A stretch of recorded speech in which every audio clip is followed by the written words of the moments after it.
जय भोलेनाथ। अध्याय 4। चंचुला की शिव कथा सुनने में रुचि और शिवलोक गमन। ब्राह्मण बोले, नारी तुम सौभाग्यशाली हो और भगवान शंकर की कृपा से तुमने वैराग्यपूर्ण शिव पुराण की कथा सुनकर समय से अपनी गलती का एहसास कर लिया है। तुम डरो मत और भगवान शिव की शरण में जाओ। उनकी परम कृपा से तुम्हारे सभी पाप नष्ट हो जाएंगे। मैं तुम्हें भगवान शिव की कथा सहित वह मार्ग बताऊंगा जिसके द्वारा तुम्हें सुख देने वाली उत्तम गति प्राप्त होगी। शिव कथा सुनने से तुम्हारी बुद्धि शुद्ध हो गई है और तुम्हें पश्चाताप हुआ है तथा मन में वैराग्य उत्पन्न हुआ है। पश्चाताप ही पाप करने वाले पापियों के लिए सबसे बड़ा प्रायश्चित है। पश्चाताप ही पापों का शोधक है। इससे ही पापों की शुद्धि होती है। सत्पुरुषों के अनुसार पापों की शुद्धि के लिए प्रायश्चित पश्चाताप से ही संपन्न होता है। जो मनुष्य अपने कुकर्म के लिए पश्चाताप नहीं करता वह उत्तम गति प्राप्त नहीं करता। जो मनुष्य परंतु जिसे अपने कुकृत्य पर हार्दिक पश्चाताप होता है वह अवश्य उत्तम गति का भागीदार होता है। इसमें कोई शक नहीं है। शिव पुराण की कथा सुनने से चित्त की शुद्धि एवं मन निर्मल हो जाता है। शुद्ध चित्त में ही भगवान शिव व पार्वती का वास होता है। वह शुद्धात्मा पुरुष सदाशिव के पद को प्राप्त होता है। इस कथा का श्रवण सभी मनुष्यों के लिए कल्याणकारी है। अंततः इसकी आराधना व सेवा करनी चाहिए। यह एक भवबंध रूपी रोग का नाश करने वाला है। भगवान शिव की कथा सुनकर हृदय में उसका मनन करना चाहिए। इससे चित्त की शुद्धि होती है। चित्त शुद्धि होने से ज्ञान और वैराग्य के साथ महेश्वर की भक्ति की निश्चय ही प्रकट होती है तथा उसके अनुग्रह से दिव्य मुक्ति प्राप्त होती है। जो मनुष्य माया के प्रति आसक्त है वह इस संसार के बंधन से मुक्त नहीं हो पाता। हे ब्राह्मण पत्नी, तुम अन्य विषयों से अपने मन को हटाकर भगवान शंकर की इस परम पावन कथा को सुनो। इससे तुम्हारे चित्त की शुद्धि होगी। तुम्हें मोक्ष की प्राप्ति होगी। जो मनुष्य निर्मल हृदय से भगवान शिव के चरणों का चिंतन करता है उसकी एक ही जन्म में मुक्ति हो जाती है। सूत जी कहते हैं, शौनक, यह कहकर वे ब्राह्मण चुप हो गए। उनका हृदय करुणा से भर गया। वे ध्यान में मग्न हो गए।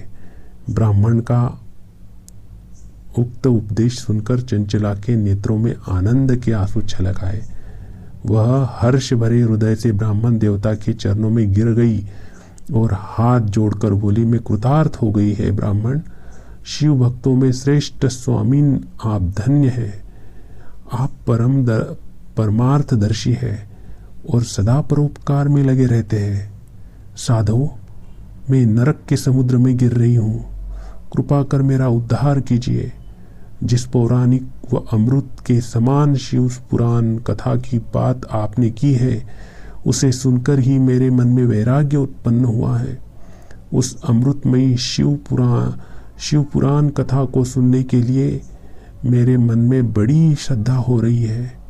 कृपया आप उसे सुनाइए। सूत जी कहते हैं, शिव पुराण की कथा सुनने की इच्छा मन में लिए हुए चंचला उन ब्राह्मण देवता की सेवा में वही रहने लगी। उस गोकर्ण नामक महाक्षेत्र में उस ब्राह्मण देवता के मुख से चंचुला शिव पुराण की भक्ति, ज्ञान और वैराग्य बढ़ाने वाली और मुक्ति देने वाली परम उत्तम कथा सुनकर कृतार्थ हो गई। उसका चित्त शुद्ध हो गया। वह अपने हृदय में शिव के सगुण रूप का चिंतन करने लगी। वह सदैव शिव के सच्चिदानंदमय स्वरूप का स्मरण करती थी। तत्पश्चात अपना समय पूर्ण होने पर चंचुला ने बिना किसी कष्ट के अपना शरीर त्याग दिया और उसे लेने के लिए एक दिव्य विमान वहां पहुंचा। वह विमान शोभा साधनों से सजा था। एवं शिवगणों से सुशोभित था। चंचला विमान से शिवपुरी पहुंची, उसके सारे पाप धुल गए, वह दिव्यांगना हो गई। वह गौरांगी देवी मस्तक पर अर्धचंद्र का मुकुट व अन्य दिव्य आभूषण पहने शिवपुरी पहुंची। वहां उसने सनातन देवता त्रिनेत्रधारी महादेव शिव को देखा। सभी देवता उनकी सेवा में भक्तिभाव से उपस्थित थे। उनकी अंग कांति करोड़ों सूर्यों के समान प्रकाशित हो रही थी। 5 मुख और हर मुख में 3-3 नेत्र थे। मस्तक पर अर्धचंद्राकार मुकुट शोभायमान हो रहा था। कंठ में नील चिन्ह था। उनके साथ में देवी गौरी विराजमान थी, जो विद्युत पुंज के समान प्रकाशित हो रही थी। महादेव जी की कांति कपूर के समान गौर थी।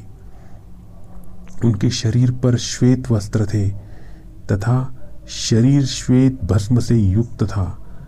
इस प्रकार भगवान शिव के परम उज्जवल रूप के दर्शन कर चंचला बहुत प्रसन्न हो गई।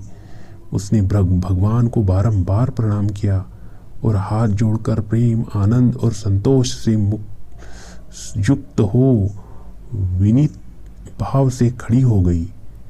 उसने नेत्रों से आनंदाश्रुओं की धारा बहने लगी। भगवान शंकर और भगवती गौरी उमा ने करुणा के साथ सौम्य दृष्टि से देखकर चंचला को अपने पास बुलाया।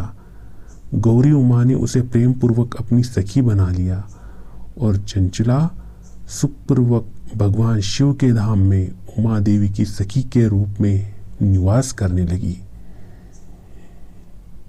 तो कैसे चंचला नामक एक स्त्री जो व्यभिचारिणी थी, जो कि नरक में गिर पड़ी थी, उसका उद्धार कैसे हुआ, आप सब लोगों ने सुना।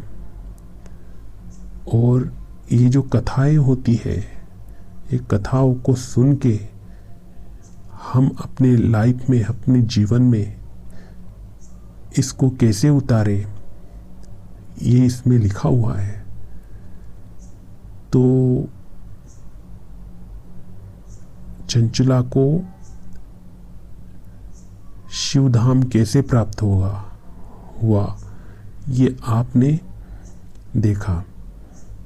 तो अगले अध्याय में हम जो 5वां अध्याय है उसमें विदुंग जो ब्राह्मण था उसका पिशाच योनि से उद्धार कैसे हो गया वो हम देखेंगे।